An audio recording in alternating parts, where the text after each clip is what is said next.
My ex-husband swore to buy our son his dream guitar, then secretly spent a fortune on a luxury cruise for his new stepson, and had the nerve to call my boy ungrateful when the truth surfaced. David, my ex, and I parted ways 8 years ago, but we've always maintained a united front for our son, Ben, who's now 17. The split was amicable, born from the quiet realization that the love we once had faded into a comfortable friendship. We built our lives separately. David remarried a woman named Clara 5 years back, gaining 2 stepchildren.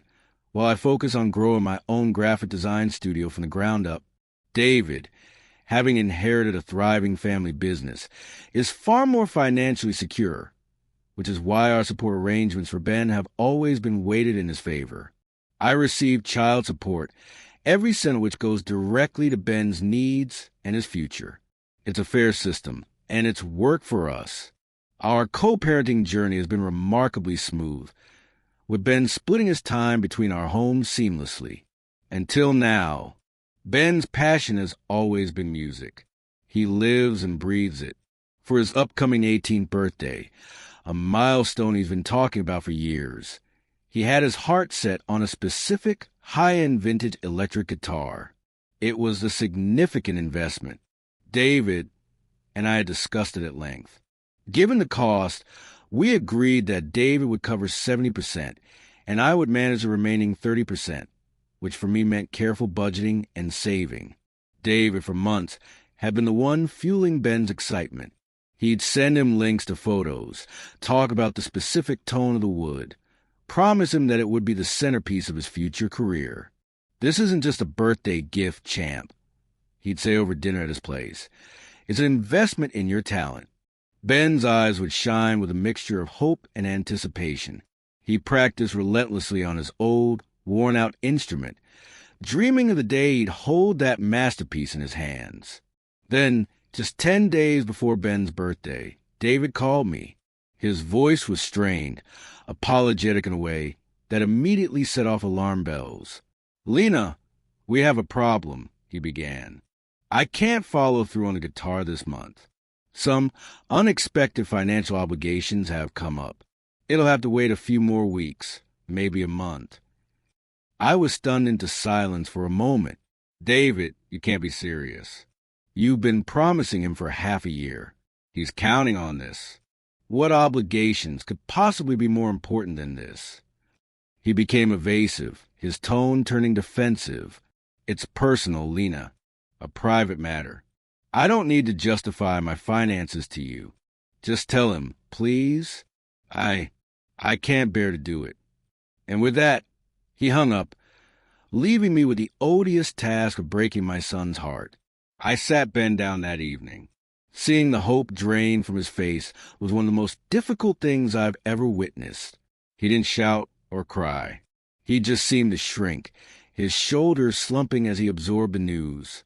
"Okay," he said softly, his voice thick with disappointment. "If Dad says he can't, then he can't. I understand. Things happen." His maturity in that moment made me both incredibly proud and achingly sad. He was trying so hard to be reasonable, to not be a burden. He still went to David's that weekend as scheduled. When he returned, he said they'd talked. David had repeated the story about unexpected expenses, had apologized profusely, and Ben, ever the kind soul, had accepted it. The birthday itself was a quiet affair at my place. Ben put on a brave face, but the absence of the promised gift hung heavy in the air. The fracture appeared a week later. Ben spends weekdays with me for school and weekends with David. That Friday, he quietly told me he wouldn't be going. When I probed, the story tumbled out. He'd been scrolling through social media, as teenagers do, and had seen posts from David's stepson, Ronan, who is 20. Ronan had been flooding his accounts with lavish pictures from a Mediterranean yacht cruise, turquoise water, exclusive decks, 5-star dining. And then Ben saw it, a now-deleted but screenshot-worthy story post from Ronan. Massive shout-out to my stepdad, David, for making this dream trip a reality. Unreal graduation gift. Forever grateful #blessed #family. The timing was impeccable. The cruise dates aligned perfectly with when David's unexpected obligations had suddenly arisen. Ben, a smart kid, did the math. The cost of that luxury cruise, especially as a graduation gift for a stepson, far exceeded the share David was supposed to contribute to the guitar. The money hadn't vanished into some mysterious financial black hole. It had been willingly, lavishly spent on Ronan. The deletion of the story an hour after posting only confirmed the guilt. Ben didn't confront David. He simply withdrew. He stopped answering his calls, left his texts on read. His quiet hurt was more powerful than any outburst. I, of course, was livid. The betrayal wasn't just about the money. It was about the lies, the prioritization, and the utter cowardice of making me deliver the bad news. We entered a silent stalemate with David. His messages shifted from confused inquiries to frustrated demands and finally to accusations aimed at me. "Lena, you need to talk to him. This is ridiculous. He's being childish and you're encouraging it." One text read. Another, more venomous. "I see where he gets this entitled attitude from.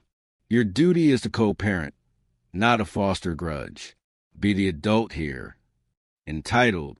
The word burned. After months of specific promises, after watching his son save and dream, after lying to his face, David had the audacity to label Ben's hurt as entitlement. I chose not to respond. My priority was my son's well-being, not managing David's guilt. After days of radio silence, I finally answered one of his calls, bracing for impact. He didn't disappoint. "Finally," he barked, his voice dripping with exasperation. "Are you happy now?" Turning my own son against me over a simple misunderstanding. I took a deep breath, trying to maintain calm. "David, there is no misunderstanding." Ben saw Ronan's post. "He knows you funded that cruise after promising him the guitar. You lied to him. You lied to me. This is your mess to clean up. All he wants is a genuine apology." This seemed to inflame him further. An apology? For what? For fulfilling a promise I made to Clara and Ronan before I even discussed a guitar with Ben? It slipped my mind. Was I supposed to renege on commitment to my family? The way he said "my family," as if Ben existed outside of it, made my blood run cold. He wasn't even supposed to find out. And instead of teaching him about financial realities and grace, you're both giving me the silent treatment like spoiled children. I lost my composure then. He is not entitled. You created this expectation. You painted this vivid picture for him for months. And when you chose to prioritize Ronan's graduation cruise, a trip his own father could have contributed to, you didn't have the decency to be honest. You let me break his heart to save your own skin. This isn't about the guitar anymore, David. It's about trust. And you shattered it. The call devolved into a circular argument, him deflecting blame, me refusing to budge. He ended by snarling, "Fine. If he wants to be a brat, let him. But don't come crying to me when he needs something." I hung up, my hands trembling with a mixture of fury and profound sadness for my son. The situation escalated later that day. David, presumably frustrated by my lack of cooperation, began bombarding Ben's phone with texts. When Ben finally looked at them, his face paled. He handed me his phone. The messages were a masterclass in deflection and blame-shifting. "I'm disappointed in your behavior, Ben. Your mother is filling your head with nonsense. To throw away our relationship over a material thing is the definition of entitlement. I expected more maturity from you." The sheer audacity took my breath away. He was trying to gaslight his own son, to make him the villain for feeling betrayed. Ben's response was decisive. Without a word, he blocked David's number and on all social media. "I don't want to talk to him, Mom," he said, his voice quiet but firm. "Not now. Maybe not ever." I told him I would support whatever decision he made. He was nearly an adult. He had the right to set boundaries against those who hurt him, family or not. As predicted, the following Friday, David showed up at my doorstep. His stance was rigid, his expression one of irritated entitlement, as if we were inconveniencing him. "I'm here to see my son," he stated, not a request. I let him in, my own temper on a tight leash. I called Ben out. He stood at the threshold of the living room, arms crossed, a portrait of resolute hurt. "I'll talk if you apologize," Ben said, his gaze steady. "For lying, for calling me entitled, for all of it." David scoffed, turning to me. "See? This is what you've nurtured. Ultimatums. Do your job as a parent and tell him to stop this nonsense." Exhaustion washed over me. My job is to support my son. Your job is to be a father who owns his mistakes. If you're not here to apologize, you're wasting your time. He launched into the same tired tirade about blended family balance and ungrateful children. But then Ben spoke, his voice rising with a pain I'd never heard before. "Stop yelling at my mom. This is between you and me. You lied. You chose Ronan's vacation over your promise to me, and then you blamed us for being upset. What does that teach me, Dad? That it's okay to lie to people you love? That it's okay to break promises if you just call the other person entitled afterward?" David flared up. "Don't you dare take that tone with me. After everything I've given you, I don't want your things." Ben shouted back, a crack in his voice. "I wanted my father to keep his word. I wanted to be able to trust you." The argument exploded, voices crashing against the walls of our previously peaceful home. It was a tempest of pent-up hurt and defensive fury. I finally had to step between them, facing David. "You need to leave. Now, before I call the police." The shock on his face was genuine. He'd never seen this side of us, this united, immovable wall. He left, slamming the door behind him, leaving a ringing silence in his wake. Ben broke down then, the brave front dissolving into quiet sobs. He confessed he felt replaced, demoted in his father's life. "He used to look at me with pride," he whispered. "Now he looks at me like I'm a problem." I held him, my heart breaking alongside his. The man I'd once loved, the friend I'd co-parented with for years, had revealed a stunning capacity for selfishness and cruelty. In the weeks that followed, the silence from David was absolute. Ben threw himself into his music, playing his old guitar with a fierce, melancholic intensity. The absence was a presence in itself, a cold space where a father's love should have been. Then, nearly 3 weeks later, David returned. The transformation was startling. The arrogance was gone, replaced by a palpable weariness and humility. He stood on my porch, hands in his pockets, looking not at me, but at the ground. "Lena," he began, his voice rough. "May I come in? I'd like to talk. To both of you." I was wary. "Only if you're here to do what you should have done weeks ago." He nodded, meeting my eyes. "I am. I'm so sorry. To you and to Ben." I let him in. He didn't sit until invited. He spoke directly to me first. "You were right. About everything. I was a coward. I made a promise to Clara and Ronan a year ago about the graduation trip. And when the bill came due at the same time, I chose the path of least resistance. I didn't want to look bad in front of my new family. I told myself Ben was more understanding, that he'd get his gift later, that it wasn't a big deal. But it was. And then, when I was caught, I doubled down.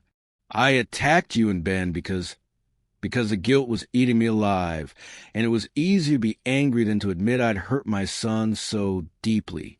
I've risked the most important relationship in my life for appearances. I don't expect forgiveness. I just want a chance to apologize to him. It was the first genuine, unvarnished truth he'd offered since this began. I fetched Ben. He entered the room cautiously, his guard still up. David stood, his eyes glistening. "Ben," he said, his voice thick, "there are no excuses. I lied. I broke my promise. I failed you. I then compounded that failure by trying to blame you and your mother for my own mistake. That was despicable. Calling you entitled was the worst thing I could have done to diminish your completely valid feelings. You have every right not to speak to me. I am so profoundly, deeply sorry, not just for the guitar, but for betraying your trust and for the terrible way I've acted since." He didn't offer to buy the guitar right then. He offered what was truly needed, a raw, unqualified admission of fault. Ben listened, his expression unreadable. When David finished, the room was silent for a long moment. Then Ben spoke. "Thank you for saying that. I believe you're sorry. But I'm not ready to just go back to how things were. What you said, the text, showing up here yelling, that hurt more than the broken promise. I need some time." David's shoulders slumped, but he nodded in acceptance. "I understand. All the time you need. I will be here, and I will earn your trust back, however long it takes. I love you, son." Ben gave a small, hesitant nod. There was no dramatic hug, no instant reconciliation. But the war was over. A fragile, arduous road to peace had begun. Weeks later, David, true to his word, did not pressure Ben. He sent occasional low-pressure messages, saw this article about vintage guitar care, thought of you, or hope you're having a good week. The performative grand gestures were absent, replaced by a quiet, consistent presence. One Saturday, he asked via me if he could take Ben to lunch, no strings attached. Ben agreed. They came back hours later, not laughing, but talking in calm, even tones. After that, Ben unblocked his number. The guitar was purchased a month after that, but it was a joint, quiet endeavor. Ben picked it out himself, with David quietly providing the funds as a belated gift, not a reconciliation trophy. The wounds haven't fully healed. Some scars remain. Ben still spends more time in my house, and their relationship is more cautious, less taken for granted. But the lies have stopped. The blame has been absorbed by the one who deserved it. David learned the hard way that trust in a parent-child relationship is a fragile crystal vase. Once shattered, it can be glued back together, but the cracks will always be visible, a permanent reminder to handle it with infinite care. Our family portrait is forever altered, but it is, once again, a portrait and not a battlefield.